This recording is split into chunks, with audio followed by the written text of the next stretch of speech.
This is Democracy, a podcast that explores the interracial, intergenerational, and intersectional unheard voices living in the world's most influential democracy.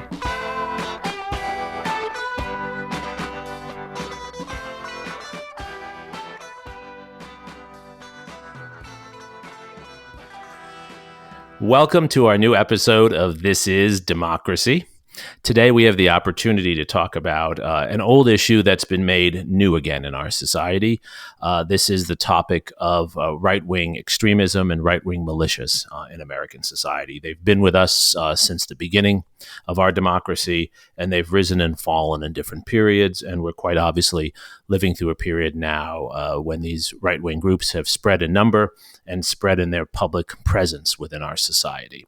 We have with us one of the foremost scholars who's studying the history of right-wing activism and right-wing militias in our society, and also looking very closely at how that history matters for our world today. This is, of course, Augusta Dell'Omo. Augusta, thank you for joining us today. Thank you so much for having me, Jeremy and Zach. Augusta is a Ph.D. candidate finishing a startling and groundbreaking dissertation on the connections between right-wing activists in the United States, South Africa, and other societies during the 1970s and 80s. She is also very active in writing about these issues and contemporary issues throughout our society. She's written for the Washington Post. She's appeared on CNN. She's been the producer of two podcasts that have covered these issues, a 15-minute history and an ongoing podcast called Right Rising. And she's had various academic honors and positions that she's occupied, the most important of which I would like to say is that she's one of my PhD students, though oftentimes it feels like I'm her student, and that's the way it should be. So Augusta, we're really happy to have you on. Before we turn to our discussion with Augusta, we have, of course, Zachary's scene-setting poem. Zachary, what is your poem entitled today? Aron Gridinger and I survived. All right, let's hear about Aron and how you survived. Aron Gridinger and I survived. The barber spoke to him with glee of the murderers, staring at them from across the border. Spoke to him with glee of the grotesque caricature and the conspiracy. And now he has resigned his resistance. He will stay. Warsaw will still keep him to treasure the few moments of anonymity and the unaccented grunts in the barber chair before he is murdered in a courtyard. But no, we see him years later in a seaside restaurant in Tel Aviv, staring out at the Mediterranean with an old friend. And no, the streets did not take his last breath, but he saw them die in the fog of fogless war. And it too is an aching feeling, walking the red brick steps of the campus in a boiling August afternoon. The same streets the radio spoke of and the torchbearers marched on are now the same streets where you pick up a sandwich, you, Jewish American, in the sandwich shop 1 year later. And you bear the soda pop paper cup back to the car like a scepter and ride with it south between the mountains to wake up in Chattanooga with the same cup and stare out over the hills from the parking garage roof. Oh, the resilience of time. That's a very thoughtful poem, Zachary. What is your poem about? Well, my poem really takes this character, Aron Gridinger, from a novel by Isaac Bashevis Singer and my experience visiting Charlottesville after the marches there in 2017. And I was really trying to point out the recurrence of right-wing violence, but also how in the end it always loses and it always fails to achieve the sort of hate-filled goals. I like that optimistic conclusion. Before we get to that and decipher whether that's an accurate conclusion or not, Augusta, how do we understand the rise of right-wing movements in our society today, and are there historical parallels?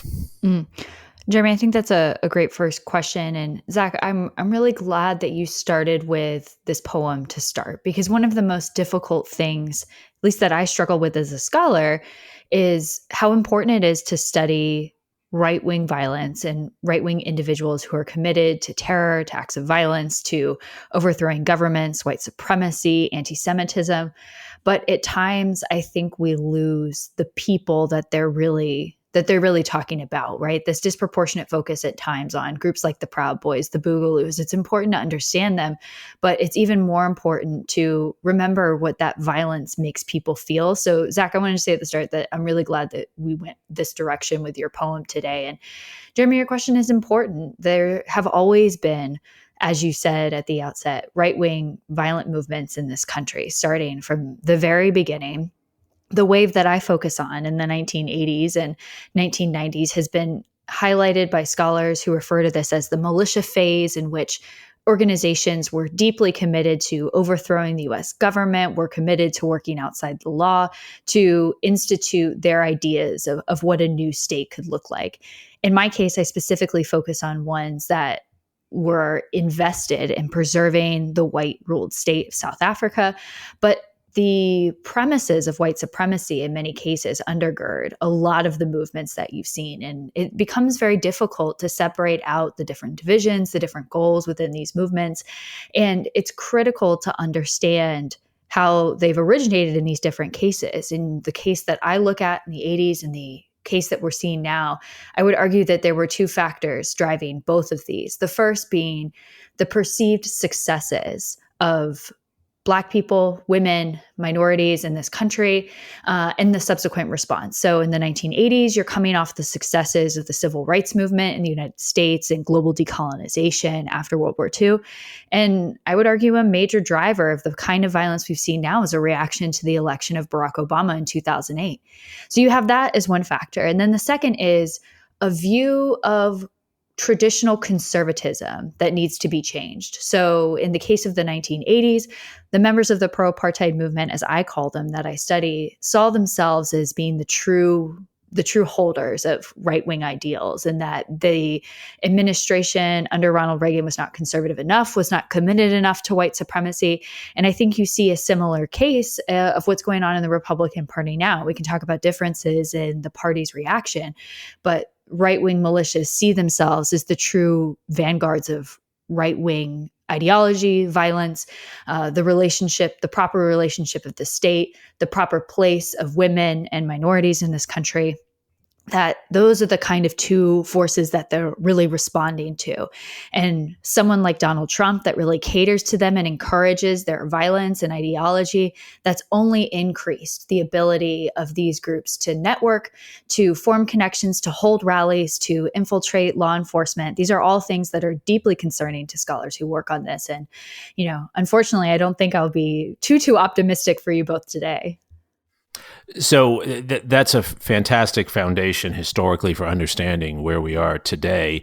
One of the more controversial topics is the one you closed on, the connections between leaders, elected leaders like a Donald Trump, and these movements. One could go back in time to look also at Confederate leaders and Dixiecrats, the Strom Thurmonds and the George Wallaces. But focusing on Donald Trump, to what extent and how do we know that Donald Trump's time in the presidency, which is coming to an end, thankfully, that his time in the presidency has contributed, and how has it contributed to the rise and spread of these groups? Well, I think it's the most important part is the part you first said, right? Like, how do we know that Donald Trump has contributed? Because it's a fair argument, right? Because one of the really complicating factors is there are certain right-wing violent groups that do not see themselves as aligned with someone like Donald Trump, right? They are so anti-state. They are so anti-US government that they view Donald Trump, probably rightly so, as someone that's just catering to these ideas without actually being truly committed to the kind of violent overthrow that they want. So that is one camp. But then you also have a second camp, and you can see this in if you choose to spend your time on 4chan or 8chan or even parts of YouTube and Twitter and Facebook, the way that they talk about Donald Trump as some kind of savior figure to them, that he is going to be the one that's leading that fight, it's really enabled their ideology to go to a different level than maybe something that we hadn't seen before. I think one of the most disturbing patterns that we can identify is when Donald Trump attacks a particular figure. I'm specifically thinking about Governor Whitmer in Michigan and the subsequent plot by right-wing militia to kidnap her and I don't really want to go too far down the line of the potential things that could have happened in that scenario, but you see a real correlation between individuals that Donald Trump attacks and a subsequent response from right-wing militias also talking about these individuals, talking about plots. There was the incident when Donald Trump told the Proud Boys to stay ready. You saw on Proud Boys forums that they were excited about this, that they made t-shirts, that they branded this, that they sent it around on their Twitch streams. They talk about Donald Trump, that his influence in these groups should not be underestimated. And then if you even diverge a little bit further and start thinking about groups like QAnon, their ideology has really shifted to be very Donald Trump centric. And so his influence on these movements is undeniable. But it becomes very difficult, especially now that we're moving out of the Trump presidency. It's going to be a real shift for these groups that in many cases have welded themselves very tightly towards Trump and his position, his policies, the way that he looks at the world. It's going to be interesting to see how these groups shift and how they respond. And right now, the response seems to be he didn't actually lose. Mm-hmm. Mm-hmm. And you give a lot of examples there of the ways in which he triggers and inspires and legitimizes these groups. What about the legal and policy structure? Are there actions that have been taken in the last 4 years by the executive and his supporters that have actually, as policy matters, made it easier for these groups to thrive? I think there's two big ones that I would say. First is the very explicit crackdown in the Department of Homeland Security and the FBI against labeling white supremacist violence, right-wing terror as the single greatest terror threat to this country. It is undisputed by terrorist experts. It's undisputed by think tanks. It's even undisputed by members of DHS and the FBI. The FBI director has come out and said this is the single greatest terror threat facing our country, that this is the issue, right? But the Trump administration really tried over the past 4 years to crack down internally on those studies, prevent them from being published, prevent funding from being redirected away from things like thinking about ISIS or Islamic terrorism to really focusing on the true terrorist problem in this country, which is right-wing violence. So that, I would say, is the biggest policy implication, is really trying to prevent law enforcement for taking a really hard look at these organizations. And from what we know, I mentioned the Whitmer plot earlier, is the reason that was uncovered was because of FBI infiltration within these groups. And if that's not considered a priority from the administration, it becomes very difficult for those kinds of operations to be successful. One of the original reasons that the militia wave in the 1990s really went away was because of significant law enforcement intervention into these groups. And I think that's been one of the most alarming things from people who study this full time, is if you have an administration not taking this threat seriously and actively preventing law enforcement from dealing with white supremacist violence, there's no way that, it's going to be something that local law enforcement can be expected to handle. And that attitude has really turned into something that, especially with state and local law enforcement, they know who a lot of these people are, but are not being educated about the seriousness of this issue. So I think that's one category of the real, I would say, collaborationist effort. I wouldn't say that they're in conversation, but the Trump administration's efforts are undoubtedly helping in that respect. The second I would say is, honestly, many of the anti-immigration policies of the Trump administration, I'm thinking particularly of Stephen Miller and other people in that administration, that has really provided legitimacy for these groups. This is our guy that's really clamping down on the way that this country is changing to be less white, to be more liberal. Those two policies together have created something where, as you mentioned at the beginning, how do they see their relationship with this person? I think those two things combined have really encouraged the kind of relationship that is very disturbing between the administration and these right-wing groups. Yeah, so to think about like how these groups are portrayed in the media, like we often see like on places like Fox News, a sort of effort, as you said, to deflect from attention on right-wing violence and move towards left-wing violence. Could you maybe talk about the difference between the two, the structural differences between left-wing terror and right-wing terror? That's a great question, Zach. And I think that has been, if you wanted to point to one of the single greatest frustrations for people who study right-wing violence, it's that, right? It's the somehow both sidism equivalency of right-wing violence and left-wing violence as being the same. There are undoubtedly acts of left-wing violence, broadly speaking, right? You've seen videos at protesting where, you have sort of Proud Boys clashing with Antifa, right? We've all seen those videos on Twitter. We've seen them on Fox News, as you've said, Zach. But what that violence actually looks like in practice when we talk about right-wing extremism is fundamentally different in terms of the scale of the operations, the likelihood of violent terrorism. It's not even close, right? If we think about Christchurch, if we think about, Dylan Roof, like if we think about the individuals who are committing actual acts of terror in this country, it is no question right-wing terrorism. And I think a lot of this stems from, right? It's a sort of top-down problem. If you have an administration saying that this is not a problem, it becomes very difficult to hold public discourse and hold organizations like Fox News accountable for the way that they portray that these individuals are acting. You have the Trump administration and various members of the Republican Party tweeting about how conservatives are being attacked in the streets, and again, trying to promote these false equivalency narratives between right-wing and left-wing violence. But the structure of what right-wing violence looks like is far more sophisticated. It is far more deadly than the left-wing violence, which is, from everything that I have seen, very small scale, very isolated towards counter mobilization, meaning that if there's some sort of right-wing attack, there seems to be a left-wing response in some cases.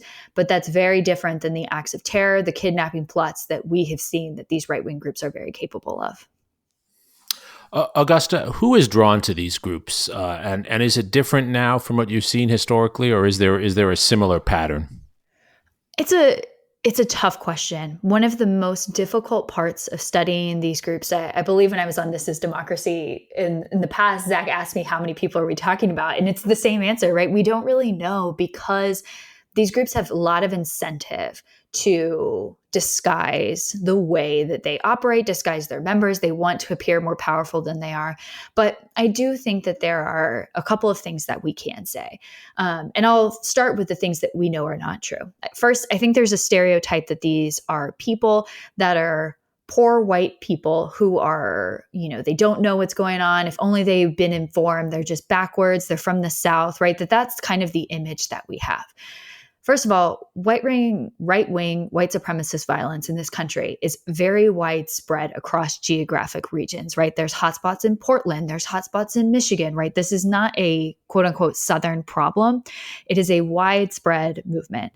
It does typically, in terms of militias, if we're talking about militias, there is a strong correlation with people who have served, who have law enforcement experience. We do know that these groups really encourage their members to enter the military, enter law enforcement to get specialized training. So there are potential links there with disaffected members of the military or law enforcement that see themselves as, the state has let them down. In terms of online activity, again, it's a broader spectrum, but is mostly geared younger. Groups like incels are typically younger men. Proud Boys are typically men between the ages of, 20 and 40. That it is very male-centric. It is geared towards younger men. I think also one of the stereotypes is these men are, in their homes, just on the computer, and that's not true as well. But it's also important to take into account what the female forms of right-wing violence look like. These are women that are focused on traditional roles. There's a lot of discussion on people who study right-wing extremism talk about things like trad wives. QAnon is very dominated by women. And that kind of steers across the board of younger and older. But it is very white. I think that is one of the main determinants at this point that we can say in this country, right? Right-wing extremism in other countries looks very different, but in the US, it is very white. It is still very male heavy in terms of militias. But it's not just confined to the South. This is a national problem. And it's people across socioeconomic classes. It's not just quote unquote poor white people who don't understand how the country works or feel repressed by economic policies. It's a broad spectrum of people. And a number of scholars, like Kathleen Bilo and others, have drawn a connection between these groups and those who have served in the military, particularly in Afghanistan and Iraq and Vietnam in the past. Is there such a connection? Oh yeah, I completely agree with Kathleen's take on this. Bring the War Home, which is her book, was a really important and I think uncomfortable book for a lot of people because the way that Kathleen talks about this is members of the U.S. military who felt disaffected by what happened in Vietnam returned and became kind of the instigators of militia groups. And one of the trends that you can see, and this is something that the FBI has noted and the Department of Homeland Security has noted, is that they are particularly concerned about collaboration between local law enforcement and white supremacist groups.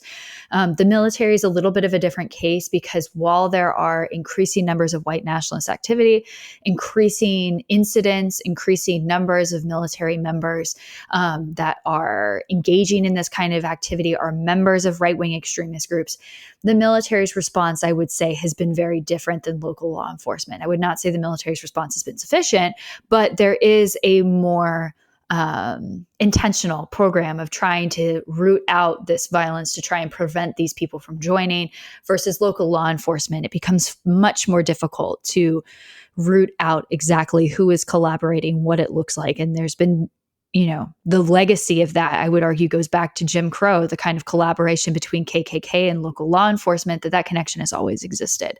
And it becomes very difficult, particularly for the FBI when they're working on domestic terrorism. There's actually been reporting about that they are uncomfortable and nervous when partnering with local law enforcement about the kinds of collaboration that you can see with right-wing extremism.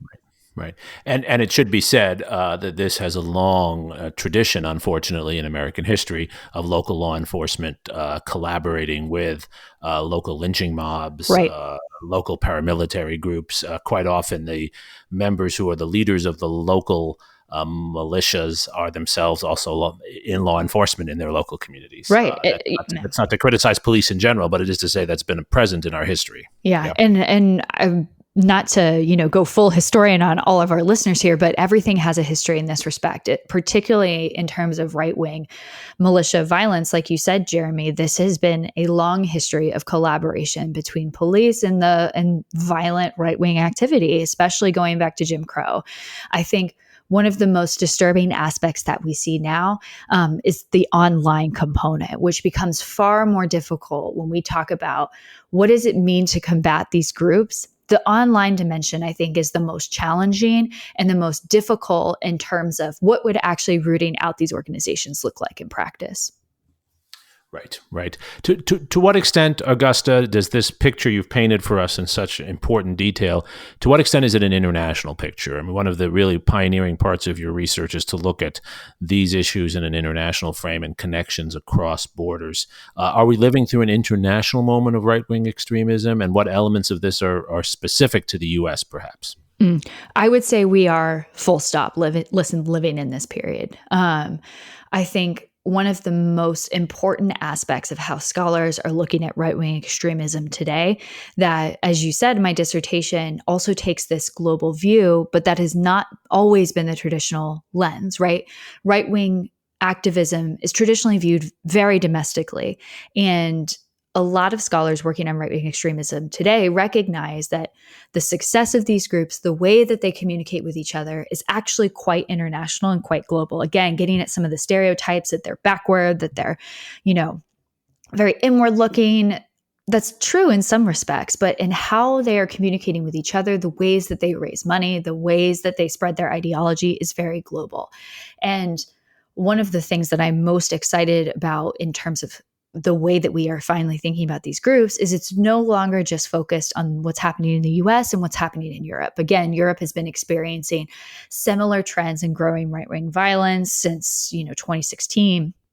But scholars are really starting to finally globalize this and think about what's happening in India, what's happening in Africa, what's happening in Latin America, that there is right-wing extremism growing. And what does it mean when right-wing extremism is moving away from the kind of racial lens that, if we're talking about the US specifically, US, European, in my case, in what I study, South African right-wing violence is inherently rooted in white supremacy. That is the way that they approach the issues that I work on, I would argue that that is the reason that we have seen so much violence, is it's white supremacist violence at its core. And the way, once we start expanding, though, and talking about right-wing extremism, when we get to cases like India, when we talk about Brazil, it becomes more complicated in the kinds of local grievances and how they intersect with wider international visions of what a right-wing world looks like. So it's important to both recognize the local particularities of what's going on, but you also see a real sharing of ideas, you see shared symbols, you see shared tactics, that kind of collaboration is not new, but it feels really new because of things like the internet, the speed at which it happens. Germany saw their first QAnon rallies a couple months ago. You're seeing the way that Donald Trump is really popular in some parts of the world, that those kind of international links are very real. And I would argue it's very important for all of the listeners to think about right-wing violence not as just an American problem. It is an American problem, but it's also a global problem and a real counter response to what is the perceived more liberalizing world, a perceived more globalizing world, a perceived more equitable world, that the forces that are not interested in those things, that are committed to authoritarianism and violence, that they don't go away. They find new ways to connect. They find new ways to push their influence. Right. It's almost as if the trends toward globalism create and inspire an equally powerful counter reaction, which is what you're describing across the globe, with its own particularities in different societies. We have a long history, obviously, Augusta, of dealing with these kinds of movements internationally and domestically. What has worked, and what should we do? I think the first thing that I would say that we have to do, and this makes me, I suppose, a little, I'm flirting with saying that the First Amendment has some problems, but I think we need to really clamp down on the kinds of ways that we talk about these groups and what's acceptable in public discourse. One of the things that I uncovered in my research was how there were significant divisions within the Republican Party over how they should respond to apartheid South Africa. But many members of the Republican Party were deeply abhorrent of what was going on in South Africa and were not interested in engaging in the pro-apartheid rhetoric pushed by more right-wing members. And you saw a really significant response from members of the Republican Party to curtail what they were going to say about South Africa. So I'm thinking about people like George Shultz, who wanted to work with the South Africans in order to increase regional security, but was not going to appear in Congress and talk about how apartheid actually wasn't that bad, which was what people like Strom Thurmond and Jesse Helms did. So in this case, in our contemporary moment, you're not seeing that same kind of response from Republicans across the board. You're not seeing a disavowal of right-wing violence. You're seeing what Zach pointed out of it's just as much on the left, right? You're seeing that both sidesism. You're seeing that they're really allowing these groups to, they're catering to them, having QAnon members of Congress, right? All of these things are connected, and that some ideas do not deserve breathing room in public forums in our society. And we need to do better, I think, preventing those ideas from being discussed. And we have to shut down and recreate what are the parameters of acceptable discourse, what are the parameters of acceptable policies. And when you have a party that is not invested in doing that, it worries me to a degree that I don't even know how you begin to put that back in the box, right? Because this is a level of collaborationism and shared rhetoric about certain things, enabling on other issues that, if you have a presidential then candidate, now soon to be former president, saying, invoking the Proud Boys, telling them to stand by and stand ready, right? All of that has implications. And so we're really relying here on the members of the Republican Party cutting that down. But what we've seen over the past few weeks is Fox News, if we want to take the example of what's happened with soon to be former President Trump, that he lost the election, and Fox News has said he has lost the election. And you have seen right-wing groups, right-wing militias, right-wing violent groups infuriated with Fox News for trying to say, no, that's not true. These are the acceptable barriers, that there's going to be a real reaction to this. So I think that is what has to happen, is we have to find ways to push these groups out of the mainstream, but they're not going to go quietly. They've had too much time, they've had too much airspace, and they're not going to want to go. So I think we have to stop giving them attention. I think we have to stop, particularly in terms of, it's gotten better, but I think it could be even better, doing these sort of very flattering portfolios from journalists talking about, the alt-right or whatever. We have to call them what they are, which is right-wing violent extremists, right? So I think naming them is important. I think calling it out is important. And I think reestablishing acceptable barriers about where these groups are allowed to operate. They're always going to exist, right? Right-wing rhetoric, right, far-right ideology, those things, we can never fully get rid of them, I'm convinced. But we can prevent them from influencing civil discourse and prevent them from having the role and the weight that they do now. It's such a great point you've made, and it's something we've learned with the long history of anti-Semitism, which is that you can't put the genie back in the bottle, as you said, but you can have firm public policies and firm public discourse aimed at renouncing these organizations, aimed at informing people about the horrible things they do, preventing any kind of glorification of their activities or any kind of apology for their activities. It's a combination of public renunciation from respected figures across all sorts of areas, and law enforcement where appropriate when laws are broken. People should not be able to get away with laws, and they shouldn't be diminished in the level of their crimes because people don't take these things seriously. I think your point about serious public commitment and public attention and not glorification, it's really important, Augusta. And your research is the foundation for that. It's understanding these organizations for who they are that allows us to really renounce them rather than ignore them or glorify them, which is what's happened quite often in the past. Zachary, you as a politically aware young person watch all this, and I know you talk about it with some of your friends. I know you have some friends who once in a while go to some of these websites. What do you think is most effective today, especially for your generation, that in some ways is the generation, as Augusta is speaking, that's going to have to set a public mark against these organizations, but also a generation that's vulnerable to their websites and their propaganda? How do you think about this, Zachary?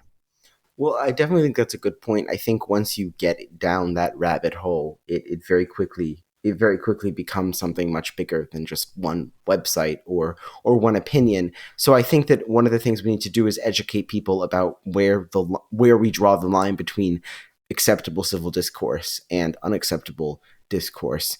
And we really need to educate people too about what are reliable sources and what are not reliable sources. I think our internet education has really just been sort of like go do it yourself, which I think at the moment is really failing my generation. And Augusta, you're not as optimistic as Zachary and I are about this. Why not?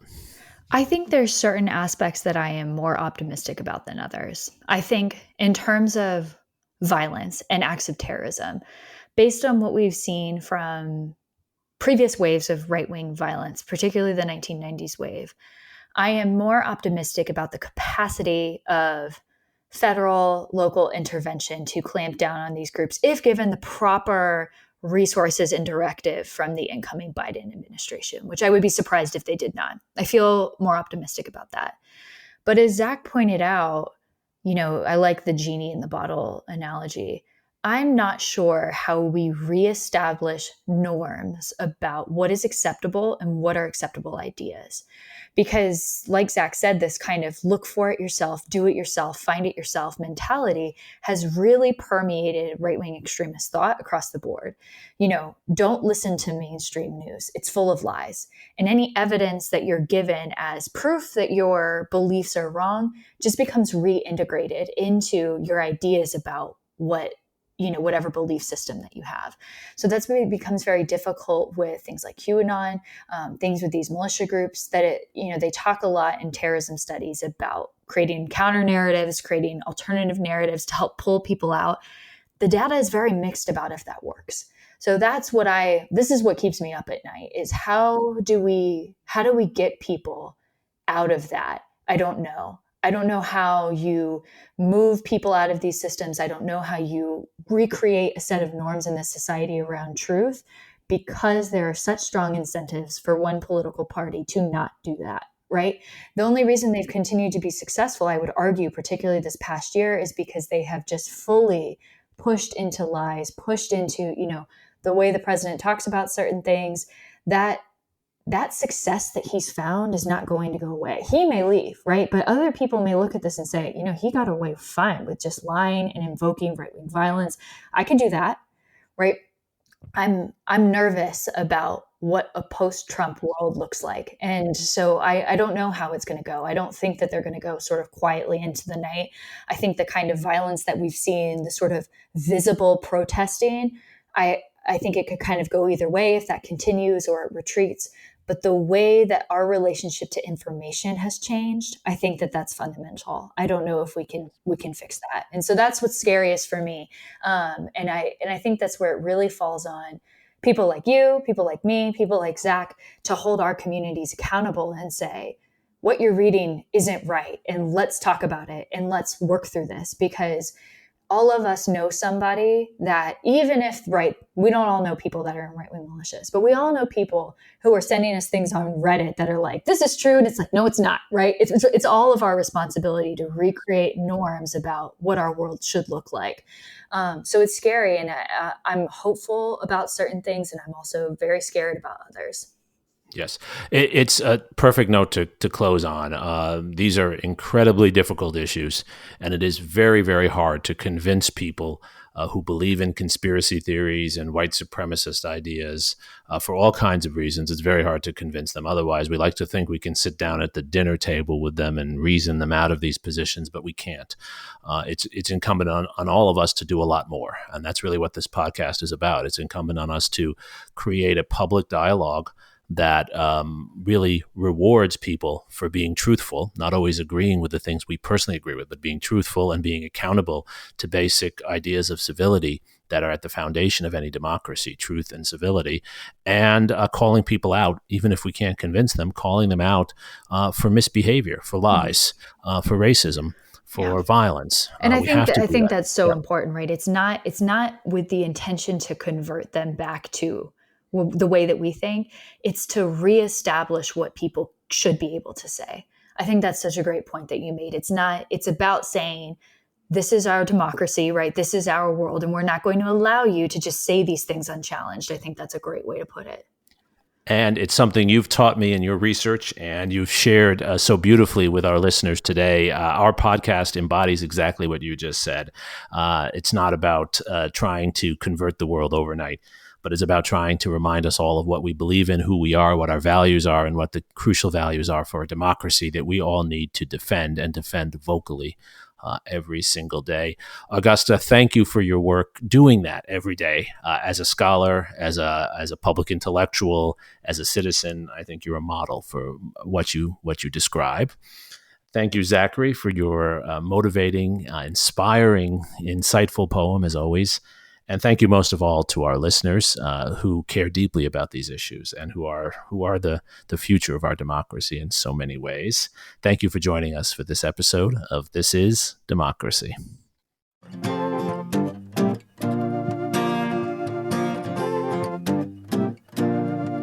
This podcast is produced by the Liberal Arts Development Studio and the College of Liberal Arts at the University of Texas at Austin. The music in this episode was written and recorded by Harrison Lemke, and you can find his music at harrisonlemke.com. Subscribe and stay tuned for a new episode every Thursday featuring new perspectives on democracy.